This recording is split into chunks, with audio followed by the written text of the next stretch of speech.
سرزمین پر ایک بہت مالدار انسان رہا کرتا تھا، بہت زیادہ پیسے والا تھا، اس کے کئی غلام تھے، کئی باندی تھیں۔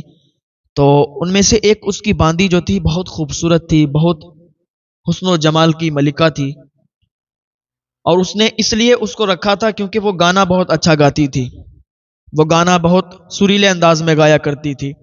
جب وہ گانا گاتی تو وہ بہت دھیان سے سنا کرتا تھا، اسی وجہ سے اس نے اس کو رکھا ہوا تھا۔ ایک دن اس کا گزر ہوا راستے سے، اور اس کے ساتھ ایک اس مالدار انسان کا غلام بھی تھا۔ وہ غلام تھا اور یہ باندی ایک راستے سے جا رہے تھے۔ وہاں پر حضرت صالح بصرہ کی سرزمین پر رہتے تھے اللہ کے ولی۔ تو یہ لوگوں کو درس دے رہے تھے، اپنے چاہنے والوں کو درس دے رہے تھے، انہیں اچھی اچھی باتیں بتا رہے تھے۔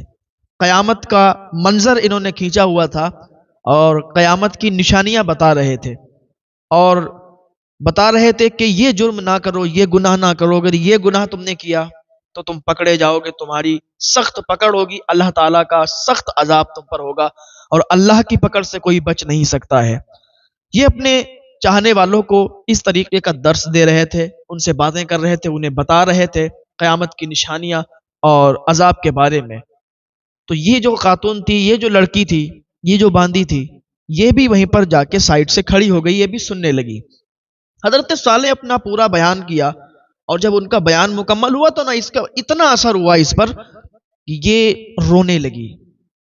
اتنی زیادہ باتوں کا اثر ہوا کہ وہ باتیں اس کے دل پہ اتر گئیں، اور یہ بلند آواز سے رونے لگی۔ حضرت صالح دیکھا کہ ایک لڑکی ہے، یہ رو رہی ہے، تو حضرت صالح پوچھا کہ تم کس لیے رو رہی ہو اتنی بلند آواز سے؟ اس نے کہا حضور، آپ نے جو باتیں کی ہیں نا وہ میرے دل پر اثر کر گئیں، اور آپ کی ایک ایک بات مجھے سمجھ میں آئی ہے، اور میں ان پر عمل پیرا ہو چکی ہوں، اور میں اپنے گناہوں سے توبہ کرنا چاہتی ہوں۔ حضرت صالح فرمایا کہ واقعی اگر تمہارے دل پر ان باتوں نے اثر کیا ہے تو یہ اچھی بات ہے، اور تم اگر توبہ کرنا چاہتی ہو تو اللہ کی بارگاہ میں توبہ کر لو۔ اللہ معاف فرمانے والا ہے، اللہ گناہوں کو بخشنے والا ہے، اللہ مہربان ہے، تمہارے گناہوں کو معاف فرما دے گا، تمہارے گناہوں کو بخش دے گا۔ اور جو بھی سچی توبہ اللہ کی بارگاہ میں کرتا ہے، اللہ تعالیٰ اس کی سچی توبہ سے اسے ایسے ہی معاف فرما دیتا ہے جیسے اس نے کبھی گناہ ہی نہیں کیے ہیں۔ وہ روتی جا رہی تھی اور اللہ کی بارگاہ میں تائب ہوتی جا رہی تھی۔ تو حضرت صالح علیہ السلام نے پوچھا کہ تمہارے گناہ کیا ہیں، تم نے جرم کیا کیا ہے کہ تم اپنے جرموں پر تمہیں شرمندگی ہو رہی ہے اور تم اتنی بلند آواز سے رو رہی ہو؟ تو اس نے کہا حضور، میں گانا گاتی ہوں، اور میں اپنے آقا کو گانا سناتی ہوں جس کی وجہ سے اس نے مجھے رکھا ہوا ہے، پھر میں خوبصورت بھی ہوں، لیکن حضور آپ کی باتوں کو سن کے میرے دل پر ایسا اثر ہوا ہے کہ آج کے بعد میں اپنے آقا کو کبھی گانا نہیں سناؤں گی۔ حضور مجھے پتا چل گیا ہے کہ گانا سننا اور سنانا بھی کتنا بڑا جرم ہے، کتنا بڑا گناہ ہے، اور میرے تو بہت گناہ ہیں، میں آپ کو کیا بتاؤں۔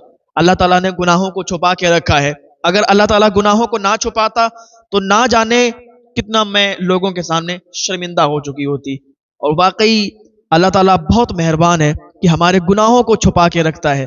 ہم گناہ کر دیتے ہیں، لوگوں کے سامنے ہمارے گناہوں کو ظاہر نہیں ہونے دیتا، لیکن آج ہم اگر کسی کے سامنے کوئی بات کر دیں، کوئی جرم کر دیں، کوئی گناہ کر دیں، تو اس کے پیٹ میں بات نہیں رکتی ہے، دوسری جگہ ضرور بتاتا ہے کہ اس نے تو ایسا کر دیا تھا، اس نے تو یہ کر دیا تھا، انہوں نے تو فلاں جرم کر دیا۔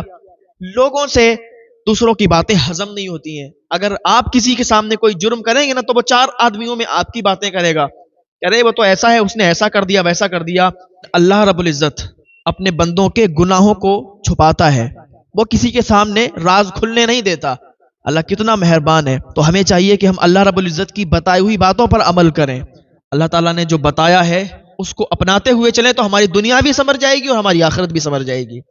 یہ باندی کے جب دل پہ اثر ہوا، اس نے توبہ کر لی اور سچی توبہ کر لی۔ اب وہاں سے جب واپس ہوئی تو اس غلام سے کہنے لگی جو ساتھ میں تھا، کہنے لگی کہ آقا کی بارگاہ میں کچھ مت بتانا، اس سے کچھ مت کہنا جو یہاں پر ہوا ہے، اگر تم ہماری یہ بات کو چھپا لو گے اللہ تمہیں جزائے خیر عطا فرمائے گا۔ اس نے کہا ٹھیک ہے، میں کیوں بتاؤں گا، میں کچھ بھی نہیں بتاؤں گا۔ اب یہ جیسے ہی محل میں داخل ہوئی، جیسے ہی اپنے مالک کے گھر میں داخل ہوئی تو توبہ تو کر چکی تھی، اور اس نے یہ پکا ارادہ کر لیا تھا، پکا عہد کر لیا تھا کہ آج کے بعد کبھی بھی ہم اس کو گانا نہیں سنائیں گے۔ اب اس نے کیا کیا، جو اپنے کپڑے تھے، جو اس کے آقا کے دیے ہوئے کپڑے تھے، وہ اس نے سب اتار دیے، سارے کپڑے اتار دیے، سارے گہنے اتار دیے، اور اس غلام سے کہا کہ مجھے اپنا جبہ دے دو۔ اس نے اس کو جبہ دیا، اس نے جبہ پہن لیا اور یہ گھر سے باہر نکل گئی، گھر سے باہر چپکے سے نکل گئی۔ اب جب اس کے آقا کو پتا چلا کہ وہ بالی باندی کہاں ہے جو گانا سناتی ہے، وہ لڑکی کہاں ہے جو مجھے گانا سناتی ہے، تو جب ڈھونڈا گیا تو محل میں موجود نہیں تھی۔ اب اس کا آقا پریشان ہو گیا کہ اسے ڈھونڈے، تو وہ ڈھونڈنے کے لیے باہر نکلا لیکن یہ ملی نہیں۔ اب اس نے سوچا کہ جو بھی کام کروں گی اللہ کی رضا کے لیے، جس میں اللہ تعالیٰ راضی ہے وہ کام کروں گی، اور جس سے اللہ تعالیٰ ناراض ہوتا ہے وہ کام کے قریب بھی نہیں جاؤں گی۔ یہ اللہ کی یاد میں اور ہر وقت اب نماز میں رہتی، نیک عمل کرتی، عبادت کرتی، اللہ کی عبادت میں مشغول ہو گئی۔ اب کافی دن ہو گئے، یہاں تک کہ راتوں میں رویا کرتی تھی، اس کی آنکھوں میں بھی گڈھے پڑ گئے، اس کے جسم پر جو گوشت تھا وہ بھی اب چھٹنے لگا، اب یہ سوکھی دبلی پتلی ہو گئی، اب یہ پہچان میں بھی نہیں آتی تھی۔ تو ایک دن ایسا ہوا کہ یہ اپنے مالک کے پاس گئی، اور جانے کے بعد اپنے مالک سے کہا، اسے سلام کیا، تو اس نے سلام کا جواب دیا اور کہا تم کون ہو؟ تو اس نے کہا آپ نے پہچانا نہیں، میں آپ کی وہی باندی ہوں جو آپ کو گانا سنایا کرتی تھی۔ تو اس نے کہا کہ تم وہ باندی ہو، تو تمہارا حال کیسے ہو گیا؟ یہ تم تو بالکل بدل گئی ہو، بالکل سوکھ گئی ہو، تمہارا آخر یہ حال کس نے بنا دیا، کیسے ہو گیا یہ سب؟ تو اس نے ساری بات بتائی۔ اس نے کہا میں اب تمہیں گانا نہیں سناؤں گی، میں اب تمہاری غلام بن کے نہیں رہوں گی، میں صرف اللہ کی عبادت اب کروں گی، اللہ کی یاد میں رہوں گی اور ہر وقت نیک عمل کرتی رہوں گی، اور میں اللہ رب العزت کی عبادت میں ہی مشغول رہتی ہوں، اللہ کی یاد میں ہی رہتی ہوں، راتوں میں مجھے رونا آتا ہے، اللہ کی یاد میں روتی ہوں، اسی لیے میرا حال ایسا ہو گیا ہے کہ میں دبلی پتلی ہو گئی ہوں، میں سوکھ گئی ہوں۔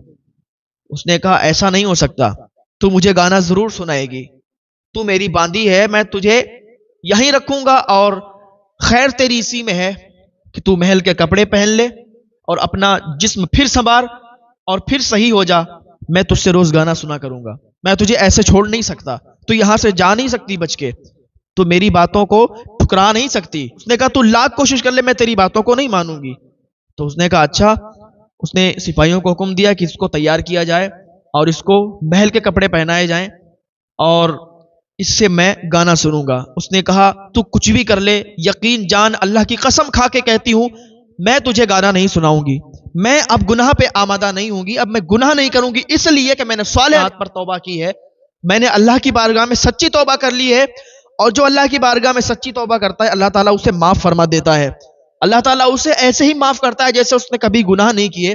اے میرے مالک، تو آقا ہے، میں تیری باندی ہوں، ابھی سدھر جا، ابھی سنبھل جا، وقت ہے تیرے پاس، کہیں ایسا نہ ہو کہ اللہ کا عذاب تجھ پر آ جائے، اللہ کی پکڑ تجھ پر آ جائے۔ جب اللہ کی پکڑ آتی ہے تو پھر اللہ کی پکڑ سے کوئی بچ نہیں سکتا۔ ہاں ہاں، بہت سے ظلم کرنے والے آئے اور مٹ گئے، چلے گئے، جنہوں نے لوگوں پر ظلم کیے، جنہوں نے کہا کہ میں بہت سورما ہوں، جنہوں نے کہا میں بہت بڑا ہوں، میرا یہ عہدہ ہے، میرا وہ عہدہ ہے، میں یہ کر سکتا ہوں، میں وہ کر سکتا ہوں، لیکن نہیں، ملے خاک میں اہل شاہ کیسے کیسے، زمیں کھا گئی نوجواں کیسے کیسے، یہی تجھ کو دن ہے رہوں سب سے اعلیٰ، وہ زینت نرالی وہ فیشن نرالا، جیا کرتا ہے کیا یوں ہی مرنے والا، زمانے کے فیشن نے دھوکے میں ڈالا، جہاں جی لگانے کی دنیا نہیں ہے کہ عبرت کی جاگے تماشا نہیں ہے۔ اس دنیا میں جیسا کرو گے ویسا ہی بھرو گے، یہاں اگر نیک عمل کر کے جاؤ گے تو آخرت تمہاری سنورے گی، یہاں اگر تم گناہ کرو گے، جرم کرو گے، اللہ کی نافرمانی کرو گے تو تمہاری دنیا بھی برباد ہو جائے گی اور تمہاری آخرت بھی برباد ہو جائے گی، تمہاری آخرت بھی تباہ ہو جائے گی۔ تو یہ دنیا قید خانہ ہے، یہاں کسی کو زندہ نہیں رہنا ہے، یہاں سے سب کو ایک دن مر کے جانا ہے۔ کون کہتا ہے کہ مومن مر گیا؟ ارے بھائی، قید سے چھوٹا وہ اپنے گھر گیا، یا اس کا اصلی گھر نہیں ہے، یہ قید خانہ ہے۔ یہاں ہر آدمی آیا ہے مرنے کے لیے، ایک امتحان دے رہا ہے، ایگزام دے رہا ہے، جیسے یہ ایگزام پورا ہوگا، جیسے یہ امتحان پورا ہوگا، یہاں سے جانا ہے۔ جو دنیا میں نیک عمل کرتے ہیں انہیں پھر آخرت کا خوف نہیں رہتا، جو نیک عمل کر کے جاتے ہیں، اپنی زندگی گناہوں میں نہیں ڈالتے ہیں، کوئی جرم نہیں کرتے ہیں، اللہ کی بتائی ہوئی باتوں پر عمل کرتے ہیں، تو مسکراتے ہوئے جاتے ہیں، اور انہیں یہ خواہش رہتی ہے کہ میں دنیا سے جلدی چلا جاؤں تاکہ قبر میں جانے کے بعد مصطفیٰ جان رحمت کا دیدار ہو صلی اللہ علیہ وسلم۔ تو اگر ہم نے سنتوں کو زندہ کیا ہوگا، اگر ہم نے اللہ کی بتائی ہوئی باتوں پر عمل کیا ہوگا، اللہ کی بتائی ہوئی باتوں پر ہم نے عمل کر کے دنیا گزار کے گئے ہوں گے، اگر ہم حضور کی باتوں پر عمل کر کے دنیا سے رخصتی ہم نے لی ہوگی، تو سرکار صلی اللہ علیہ وسلم کی زیارت جب ہوگی تو سرکار اپنے سینے سے لگائیں گے. میرا امتی ہے، میری باتوں پر عمل کر کے یہاں تک آیا ہے، تو سرکار اپنے سینے سے لگائیں گے. تو ہم ایسے عمل کر کے جائیں، ایسے عمل کر کے جائیں کہ جب ہم قبر میں پہنچیں تو حضور جب قبر میں آئیں تو ہمیں سینے سے لگا لیں. ہمارے معاشرے میں یہی ہے آج کل. آپ دیکھ لیں، ہم سنتوں کی زندہ کرنے کی بات کرتے ہیں، آج ہمارے نوجوان اپنی داڑھیوں کو کاٹ کاٹ کر نالیوں میں بہاتے ہیں. کتنا بڑا جرم ہے. یہ حضور کی سنت ہے داڑھی رکھنا، اور اسی داڑھی کو نالیوں میں بہایا جاتا ہے. کتنا بڑا گناہ ہے. ارے حضور پاک صلی اللہ تعالی علیہ وسلم کے چاہنے اور ماننے والوں، اگر سرکار صلی اللہ تعالی علیہ وسلم نے تم سے سوال کر لیا تو کیا جواب دو گے؟ سرکار نے اگر چہرہ موڑ لیا تو کیا جواب دو گے؟ آپ حضور کی سنت کو نالی میں بہا رہے ہو، داڑھی کو کاٹ کر نالی میں ڈال رہے ہو، تو حضور کو کیا منہ دکھاؤ گے؟ توبہ کریں اللہ کی بارگاہ میں اور حضور کی سنتوں کو زندہ کریں.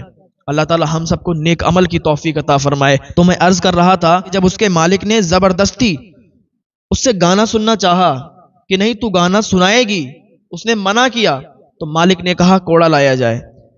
تو ایسے نہیں سنائے گی، میں جانتا ہوں کہ تو کیسے سنائے گی. ایک کوڑا منگایا، کہا اب کوڑے کے زور سے تو سنائے گی. جب کوڑا تجھ پہ لگے گا نا، جب کوڑا میں تجھے ماروں گا، تجھے درد ہوگا، تب تو سنائے گی. جب چوٹ لگتی ہے تو درد ہوتا ہے، لیکن عشق کرنے والوں کو کوئی درد نہیں ہوتا ہے. درد سہ کر بھی تیرا نام لیے جاتے ہیں، تیرے دیوانے تجھے یاد کیے جاتے ہیں. تو جب کوڑا وہ لایا اور ایک کوڑا مارنا چاہا اس نے، تو اللہ کی قسم اس لڑکی کی چیخ نکلی کہ اے پروردگار عالم تو ہماری مدد فرما. اے پروردگار عالم، میں نے تیری رضا کے لیے میں نے توبہ کی، اور توبہ کرنے کے بعد ہر کام تیری رضا کے لیے کیا. میں اب زندہ ہوں، آخری دم تک جو بھی میں کروں گی تیری رضا کے لیے. اے پروردگار آج ہماری مدد فرما. ابھی اس نے کوڑا اٹھایا تھا اور ایسے مارنا چاہا تو ایسا لگ رہا تھا کہ کسی نے پیچھے سے کوڑا روک لیا ہو، کسی نے پیچھے سے کوڑا پکڑ لیا ہو، اور اس کے ہاتھ شل ہو گئے. اس نے کوڑا نہیں مار پایا. ابھی پہلے ہی کوڑا اس نے اٹھایا تھا اور پیچھے جب گھوم کے دیکھا تو کوئی کوڑا پکڑنے والا بھی موجود نہیں تھا، اور کوڑا ایسا لگ رہا تھا کہ کسی نے پیچھے سے پکڑا ہو. ابھی اس کے ہاتھ شل ہوئے، زمین پر گرا، سر بھی پھوٹا، ناک سے خون نکلنے لگا، منہ سے خون نکلنے لگا، اور ہاتھوں نے کام کرنا بند کر دیا. پھر ایک آواز آئی، اس نے سنا. آواز تھی، تو نے اللہ سے محبت کرنے والی بندی کو پریشان کیا، تو نے اللہ کی نیک بندی کو ستایا، تو اللہ کی نیک بندی پر ظلم کر رہا ہے. تیری ہمت کیسے ہوئی کہ تو نے اللہ کی نیک بندی کو کوڑے سے مارنا چاہا؟ جب یہ آواز آئی تو اس کا دل دہل گیا، رونگٹے کھڑے ہو گئے. اللہ اکبر. جب اس نے یہ آواز سنی تو اس لڑکی کے پیروں پہ گر گیا، کہا مجھے معاف کر دو، میں بہت بڑا گناہگار ہوں، میں نے بہت جرم کیے گئے، مجھے معاف کر دو. تو اس لڑکی نے کہا معافی مجھ سے نہیں، معافی اللہ سے طلب کر، معافی اللہ سے مانگ. اگر اللہ سے تو معافی مانگے گا، آج جیسے میں نے توبہ کری تھی، اگر آج تو بھی سچی توبہ کرے گا تو اللہ تعالیٰ تجھے بھی معاف فرما دے گا. اس نے اللہ رب العزت کی بارگاہ میں سچی توبہ کی اور تائب ہوا. تو جو اللہ کی بارگاہ میں سچی توبہ کرتا ہے اللہ تعالیٰ اسے معاف فرما دیتا ہے. پھر وہ جنگلوں کی طرف نکل گیا اور اللہ کی عبادت میں مشغول ہو گیا. تو جب اللہ کی پکڑ آتی ہے تو سخت طریقے سے پھر کوئی بچا نہیں سکتا. ابھی ٹائم ہے، وقت ہے، اللہ کی بارگاہ میں آ جائیں، توبہ کر لیں، اللہ تعالیٰ معاف فرما دے گا. اللہ تعالیٰ کی بارگاہ میں دعا ہے اللہ تعالیٰ ہم سب کو عمل کرنے کی توفیق عطا فرمائے.